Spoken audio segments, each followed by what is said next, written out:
Hello everyone, it's Oliver Harper here, and this is the first Q&A of 2018. This is a Patreon Q&A. I'm Richard, so we've got some dramatic lighting going on here.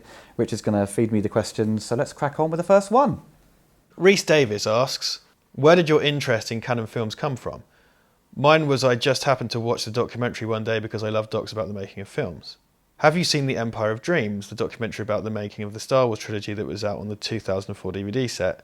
It's one of my favourite docs and I go back to it all the time. What did you think of it? Can you recommend any docs about the making of films for me to watch? I'm not really sure where my interest of canon films came from. I think in the late 80s, early 90s, when they kind of really fizzled out, as I've found out later on, was because obviously Superman 4 and Masters of the Universe were very much canon movies, and as I started kind of looking through more of the films they produced, I found some hidden gems and some proper schlock. So it was through those early movies of Superman and He-Man that I kind of progressed into watching more of their back catalogue, and also things like one of the last films they did theatrically was Cyborg. So yeah, I think it just kind of stems from that early period. Empire of Dreams, I think everyone who owns the Star Wars DVDs has seen that. I think it's a very good documentary. It's a little bit light on Return of the Jedi stuff, so I wish there was kind of more covered on that film, and it focuses mostly on A New Hope, but then there's quite a large chunk on Empire, but not much of Jedi, and not much on the director who Richard, I can't remember his surname, Marquand, something like that. Yeah, so there's not much on him. So yeah, so good documentary, just more on Jedi. Documentaries to recommend. I think You Are So Cool, Brewster, the Fright Night documentary. I'll put a little picture somewhere on the image so you can see which one it is. The Superman Lives documentary from a couple of years back. And the recent, fairly recent Roger Corman documentary, well, not produced by him, but the one on the Fantastic Four film that never got released. So that's fascinating. So I recommend those three. Paul Rizzo. Hey Ollie, love your work. I'm a massive He-Man and the Master of the Universe fan, and I'm really hoping the proposed 2019 film firstly happens, and if it does, is done right. What would you like to see in the 2019 He-Man film, and who would you cast as He-Man and Skeletor? I'm not particularly sure who I would cast as He-Man and Skeletor.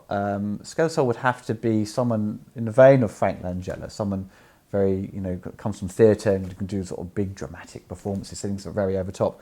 Or possibly someone like Michael Shannon, who played Zod in Man of Steel. I think he'd be quite a good Skeletor, maybe with the voice, but I'm not sure in terms of the makeup they may use. Or he may just end up providing a voice, have this kind of skeleton face.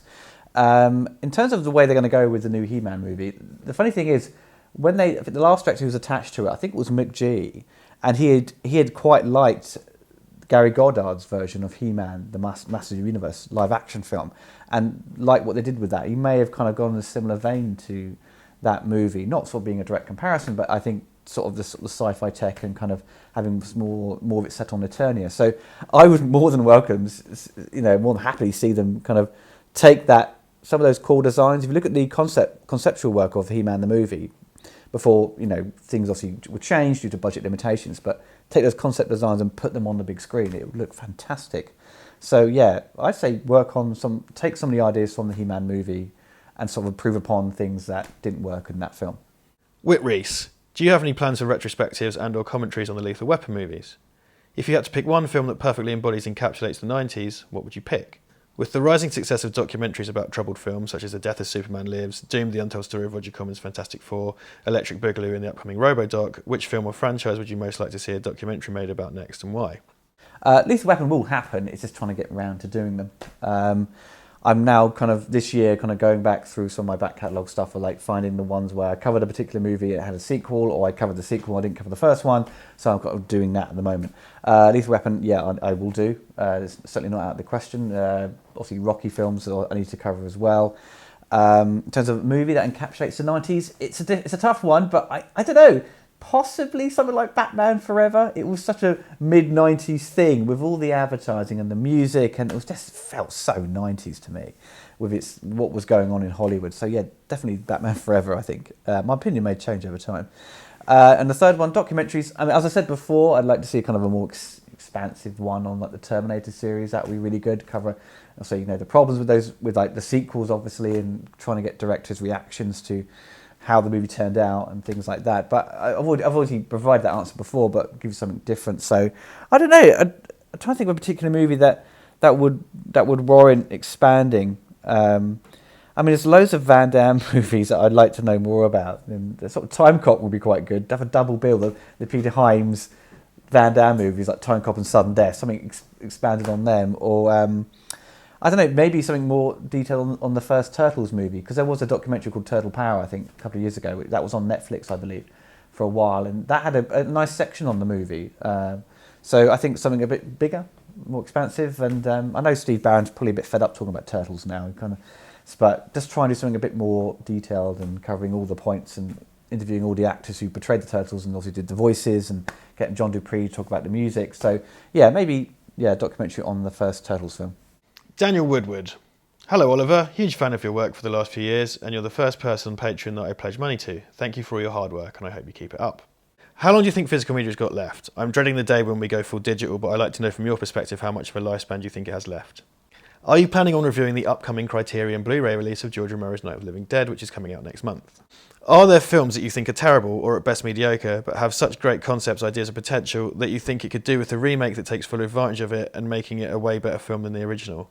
I know it's very early to ask this now, but are you and the whole gang planning on going to the London Film and Comic-Con this year? Love to meet you all there. Well, first things, thanks for your support. In terms of physical media, I mean, obviously we've seen a revival now of vinyl, and I read recently that Germany has seen a huge surge in people buying physical media. So there's been a lot more kind of special edition kind of Blu-rays out there and DVDs. Like I talked about Turtles a short while ago, another question, but they've released the first 3 Turtle movies from the 90s on Blu-ray and DVD out there with audio commentaries, so which aren't available anywhere else. So there is definitely a market for it. I don't see physical media disappearing. I think you're going to get more specialised kind of labels doing them, or see limited print runs. Question number 2. I mean, the Criterion version of Night of the Living Dead. I've not looked into that release at the moment. I can play, obviously multi-regional discs, so I can easily get hold of it. I think Richard, who's behind the camera at the moment, he'd probably be very interested in kind of sitting through that and reviewing that disc. So at the moment, we're kind of looking into studio space, which we should be moving into a studio soon. So once we've got a proper setup, we start doing more episodes fixed in post, but also kind of expanding into doing kind of DVD, Blu-ray reviews, which I've done before, but I think we'll try and get more people involved to sort of talk about a disc, and I think that would be a good title for Richard to cover. Number 3, remakes. As I said before, Buckaroo Banzai, I thought was a great concept, but a terribly executed movie. I think it would be great for a reboot, or sort of just a remake, as it were. Number 4, in terms of Comic-Con events, there is something coming up with me, Richard and Duncan. I can't announce anything at the moment, but I will in the coming weeks, so you'll be the first to know. Phil Ping. Are you planning on doing a retrospective review on The Dark Knight this year, to not only commemorate 10 years since its release, but also 10 years since the passing of Heath Ledger? Who would you like to see compose a score for the Avengers Infinity War 1 and 2? I would love to see Alan Silvestri return for it, because I really enjoyed the score for the Avengers. Have you ever wanted to do a retro review on a film, then started watching it, felt like it wasn't working, and then changed to another film to do the review? Would love to hear some films that you changed your mind over. Keep up the awesome work. Yes, I will be covering The Dark Knight. Not soonish, but later in the year, but it will be definitely happening. Second question, Alan Silvestri is scoring Infinity War, so you have nothing to worry about. I'm sure he will be doing the follow-up to that movie as well. In terms of films I'd planned to review then decided not to, it's, tough question. I'm sure I've done it a couple of times, but I just cannot for the life of me remember. Let me think. There's been films that I have obviously reviewed, but they've been difficult to get done. Like there's been too much. It's just too much I've had to juggle, and or like trying to get my analysis down perfectly or get the information correct. I think Raiders of the Lost Ark was slightly troublesome, not because it's I love the movie, but it's. I was doing it at a time when I had too much going on. I had a lot of creative blank spots, so I just couldn't get it done in time to that I kind of wanted. So, but yeah, I tend to if I choose a movie to review, I make my mind up straight away, then do it. I don't spend a week contemplating, then decide to do something else. The Gatekeeper. When will we see a full and complete retrospective of the Mad Max series? Well, the next retrospective is Mad Max. So I will be doing the first movie, and then I'll do the third one later on. Sylvester Pastushka. Hi Oliver, have you seen 400 Days with Brandon Routh? Not really a masterpiece, but I'd recommend it to anyone interested in seeing Brandon playing someone other than a superhero. I've not seen it, mate. I've not seen it at all. I've never heard of it. I know there was one movie Brandon Routh did after Superman. I know there was that Kevin Smith film. He did another film where he played this other comic book character. Do you recall it, Richard? That other film he did? He's like is it something dog? A dog in a tie? Oh, Dylan Dog. Dylan Dog. Yeah. I've heard of that. I mean, that bombed as well. So yeah, I've not seen it. So anyone out there has also seen it and thinks it's a good performance of Brandon Routh, then leave a comment below. Mark Aquino. Hey Oliver, would you ever consider doing a retrospective for Steven Spielberg's AI artificial intelligence? Despite its divisiveness and being the visions of two different filmmakers, AI is one of my top 5 favourite Spielberg films. I'd love to see your thoughts on the film altogether, and it would be a great time for Spielberg's upcoming adaptation of Ready Player One. Keep up the great work as always. I don't mind AI. I mean, I first watched it. I enjoyed it, but I thought it was a very depressing kind of movie, and it didn't really compel me to watch it again. And I've been kind of contemplating it over the years to sort of give it another go. And there was this kind of, as he's saying, Spielberg style of filmmaking, Kubrick's. I don't fully think it meshes that well. So, I mean, I because of my schedule, I don't think I'll be able to sort of cover AI come Ready Player One. But I will revisit the movie, and I'll let you know if it sort of tickles my interest to sort of cover it. But there is other Spielberg films that are coming up this year. The Last Crusade I'm going to be doing. And I really want to review War of the Worlds. So that will come up as well. Andre Joseph. Do you see any possibility of a video game-based movie craze in Hollywood if companies like Nintendo and Sega followed a path of controlling their film adaptations just like Marvel? Tough one. I mean, I'm sure like some video game companies have some input anyway into these movies, and they often are creatively wrong. Because Capcom were heavily involved in Street Fighter 1 and that awful Legend of Chun-Li, and they're not good at making creative decisions when it comes to live action stuff. So I don't know. I mean, Sega doesn't have enough clout anymore to sort of do that. I think I don't think we'll see that happening in the future anytime soon. Dean O. Hi Oliver, will you be doing a Ghost in the Shell 1995 retrospective in the future? Yes, and I don't know when. And anime stuff is always, I'm sure you may be aware of that. I've discussed it before a number of times. That copyright is such a nightmare for YouTube with anime, because different companies kind of claim the copyright on that. And I've had it before on things like Akira, where Japan had claimed it, which is where it kind of came from, done, produced and stuff, and they released a claim. Great, hooray! And then another one come along from Italy and claim something. So. And also, it's all down to the people on YouTube who've been abusing the system of anime, where they basically do reaction videos, or they watch live episodes of anime and just watch it while they film themselves watching it. So that uploading whole episodes for free, basically. So they've kind of, forced the anime, distributors' hands to sort of crack down on YouTube and animation. But it will happen. I just need to kind of make sure I speak to the right people to sort of get permissions. Hey Oliver, what's your take on Hollywood movies being turned into TV shows? A lot of the time I think they're unsuccessful as they lose some of the original magic and chemistry of the characters, but occasionally one or two slip through the net and turn out to be fairly decent. Lethal Weapon was a surprisingly refreshing take on the tired buddy cop formula from the original movies and is worth a watch. Yeah, I have heard of good things about Lethal Weapon TV show. I mean, it seems to be doing quite well. I mean, I've already seeing it in Tesco's or something on the shelves to buy. So there wasn't a Rush Hour series as well, and I don't think that was as successful. I don't know if it as you say, if it carries over the magic of the formula from the movie and the chemistry of those characters and makes it work in a kind of 30 minutes sort of setup or a TV show, or maybe an hour long episodes, then I've no problem with that.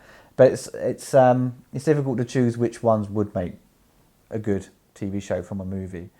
I mean, the Terminator series was pretty good, and they cancelled that before it properly finished, so no one really got a definitive ending. And I watched season 1 of Terminator. I've not seen season 2 yet, and I thought it was superb. So I think it's there is potential there to make sure that the show does get finished off, and there's a sort of finale to it, but not just this kind of quick cash in, then it ends after one season. Niall Breen. Hey Ollie, Happy New Year. I was watching a few movies over Christmas and it struck me that Red Dragon and Minority Report are both good movies, but their opening sequences are outstanding. What is the best opening to a not necessarily excellent thereafter movie in your opinion? Thanks. Terminator 2, what an intro. Seeing that, then just sort of all the cars, all the population, suddenly you see this kind of being wiped out by a nuclear war, and then you see the T-800 smash down the skull, and it all kicks off with the war. What a start to an intro to a movie. But obviously the rest of the movie is still highly, of high quality. So it's just slightly above everything else with that amazing intro and music. Martin Trusback. Hi Ollie, Happy New Year. I was watching Netflix with some friends the other day and the movie we saw was Bright. An okay movie, nothing great. But I noticed a lot of second screening. They were looking more on their phones than the movie itself. Many times I heard, I missed something, can you rewind? After doing this 3 times within 20 minutes, I said no. Wasn't popular, but I didn't care. Do you think that the attention has gone down the drain when it comes for people to concentrate on a movie, or is it just me? It's not just you. A lot of people I sit and watch movies with have poor attention spans. Okay, if you're watching a movie you've seen before, I have no problem with the other person pissing around with their phone because they've seen it.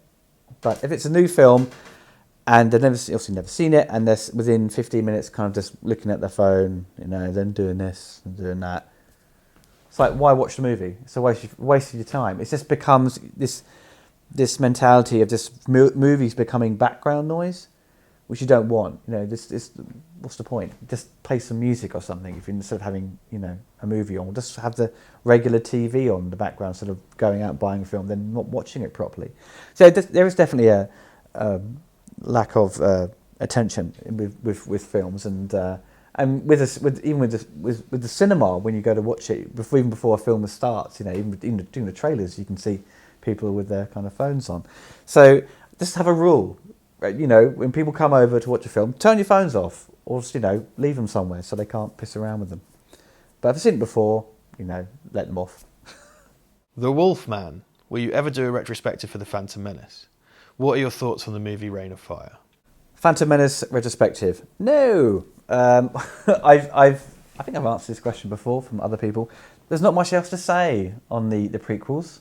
I'd probably have a kick out of doing like a trailer for it. I like doing trailers, but there's nothing. I said all I can say on those movies when I did the commentaries with Richard and Duncan, and I kind of descended into madness. So yeah, there's what else would one say on those films apart from that they're dull and boring and have great visual effects and a great score, but they're fundamentally very weak movies, and Red Letter Media really kind of said everything that needed to be said on them. And when we did the commentaries ages ago, we were a bit reluctant anyway, so we had to kind of dig further to sort of expand upon what Red Letter Media said. Reign of Fire, I've not seen. I do apologise. I remember it came out. The poster looked amazing, but some people were just a bit like, meh. It's a bit rubbish to me. So I'm not saying it's rubbish, but that's what I was told. But I'll give it a go, and I'll let you know. RST001. Hey Ollie, listening to your commentaries, I noticed that contemporary songs playing over the end credits of a movie is something that you generally dislike, as it dates or weakens the film. Richard and Duncan also dislike this, i.e. Nickelback playing at the end of Spider-Man. 2 questions. If any of your favourite artists produce a song for an upcoming movie, what would you think of it? What are some examples of songs that you did not mind being placed at the end of a movie? I don't really follow that many contemporary bands at the moment. I mean, if a new film came out and had like Aha at the end, because they still produce music, I wouldn't say no to that. But there was a song for question number 2. There was a song on Valerian at the end title music. I thought was superb. It's a French artist. I can't remember her name now. It's Alexandra or Alexandra, something like that. Alex something. It was amazing. I thought the song was great. So that is that's kind of worked for me. And that kind of, the song also was put into a music video and it had clips from the film, so it kind of fit with the style. It's like some films, like where Thor has music at the end, it doesn't fit the movie. So, I mean, there's classic examples of Batman. I mentioned Batman Forever being this kind of movie that kind of kind of encapsulates the 90s. The music for that worked really well with the film when it was advertised and it fits the end credits. So, those are my choices. Sylvester Pastushka. Also, I wanted to ask you another question, as I've recently watched the fourth part of the short CGI fan film Superman vs. Hulk, which I enjoyed very much. It has nice shots of Superman flying, and perhaps this is how a proper fight with Doomsday would have looked like. I would really like to hear your comments on it. Thank you.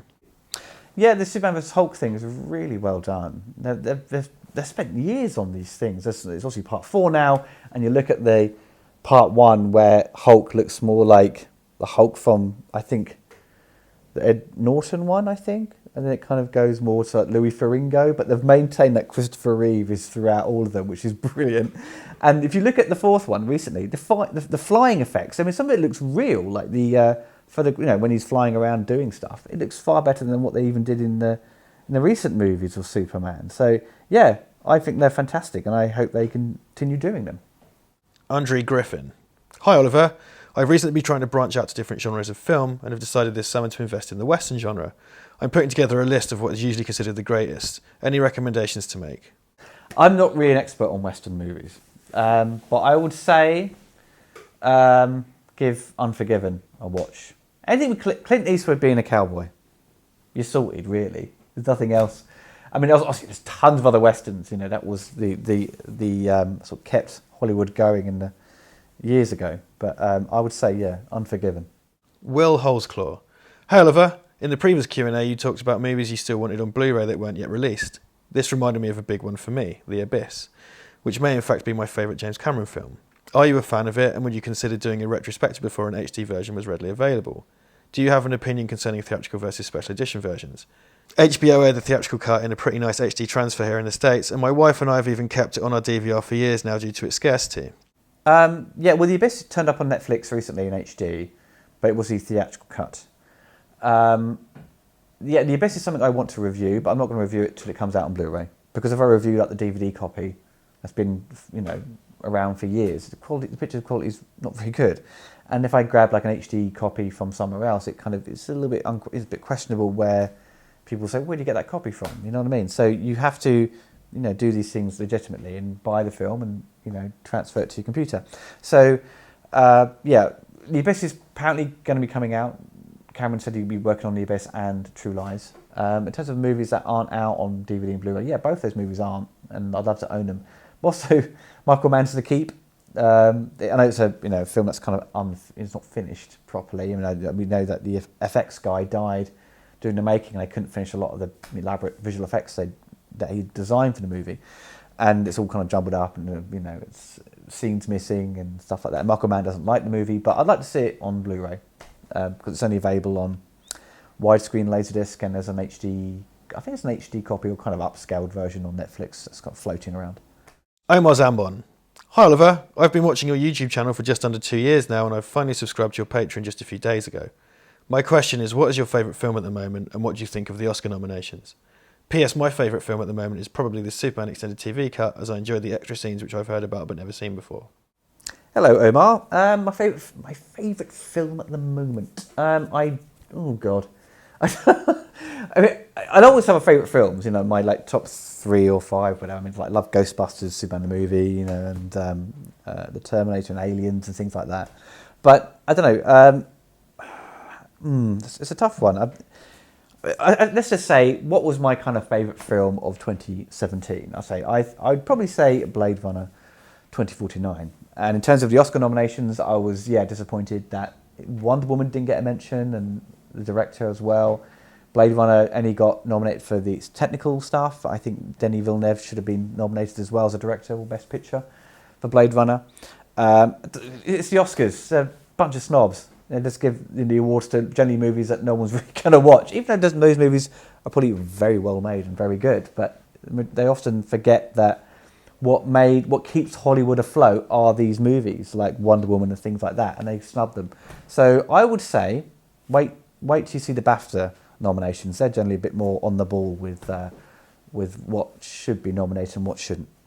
Well, everyone, that is the end of the Patreon Q&A. Well, the next Q&A will be featuring Duncan and Richard. So that will be coming at the end of February.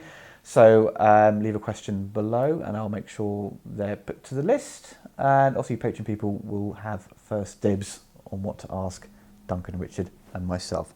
So everyone, hope you enjoyed the video. I will be back very soon with a retrospective on Mad Max. And then Fix It in Post is going to be Black Panther.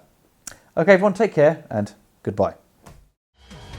If you enjoyed the video, don't forget to like and subscribe. If you want to gain early access to my retrospective reviews, episodes of Fix It in Post and commentary podcasts, you can pledge to my Patreon. Thank you.